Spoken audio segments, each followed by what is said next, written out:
شروع اللہ کا نام لے کر جو بڑا مہربان نہایت رحم والا ہے۔ تمہاری عورتیں تمہاری کھیتی ہیں تو اپنی کھیتی میں جس طرح چاہو جاؤ، اور اپنے لیے نیک عمل آگے بھیجو، اور اللہ سے ڈرتے رہو، اور جان رکھو کہ ایک دن تمہیں اس کے روبرو حاضر ہونا ہے۔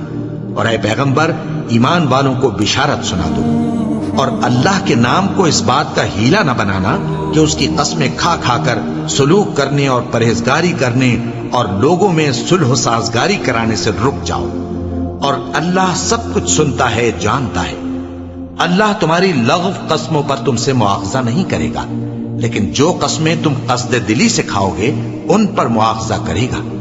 اور اللہ بخشنے والا ہے، بردبار ہے۔ جو لوگ اپنی عورتوں کے پاس جانے کی قسم کھا لیں ان کو 4 مہینے تک انتظار کرنا چاہیے۔ اگر اس عرصے میں قسم سے رجوع کر لیں تو اللہ بخشنے والا ہے، مہربان ہے، اور اگر طلاق کا ارادہ کر لیں تو بھی اللہ سنتا ہے، جانتا ہے۔ اور طلاق والی عورتیں 3 حیض تک اپنے تئیں روکے رہیں، اور اگر وہ اللہ اور روز قیامت پر ایمان رکھتی ہیں تو ان کو جائز نہیں کہ اللہ نے جو کچھ ان کے شکم میں پیدا کیا ہے اس کو چھپائیں، اور ان کے خاوند اگر پھر موافقت چاہیں تو اس مدت میں وہ ان کو اپنی زوجیت میں لے لینے کے زیادہ حقدار ہیں، اور عورتوں کا حق مردوں پر ویسا ہی ہے جیسے دستور کے مطابق مردوں کا حق عورتوں پر ہے، البتہ مردوں کو عورتوں پر 1 درجہ فضیلت ہے، اور اللہ غالب ہے، صاحب حکمت ہے۔ طلاق صرف 2 بار ہے، یعنی جب 2 دفعہ طلاق دے دی جائے تو پھر عورتوں کو یا تو بطریق شائستہ نکاح میں رہنے دینا ہے یا بھلائی کے ساتھ چھوڑ دینا، اور یہ جائز نہیں کہ جو مہر تم ان کو دے چکے ہو اس میں سے کچھ واپس لے لو۔ ہاں، اگر زن و شوہر کو خوف ہو کہ وہ اللہ کی حدوں کو قائم نہیں رکھ سکیں گے تو اگر عورت خاوند کے ہاتھ سے رہائی پانے کے بدلے میں کچھ دے ڈالے تو دونوں پر کچھ گناہ نہیں۔ یہ اللہ کی مقرر کی ہوئی حدیں ہیں، ان سے باہر نہ نکلنا،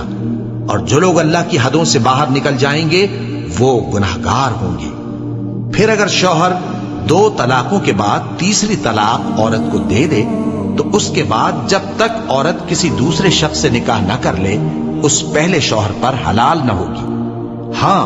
اگر دوسرا خاوند بھی طلاق دے دے اور عورت اور پہلا خاوند پھر ایک دوسرے کی طرف رجوع کر لیں تو ان پر کچھ گناہ نہیں، بشرطے کہ دونوں یقین کریں کہ اللہ کی حدوں کو قائم رکھ سکیں گے، اور یہ اللہ کی حدیں ہیں، ان کو وہ ان لوگوں کے لیے بیان فرماتا ہے جو علم رکھتے ہیں۔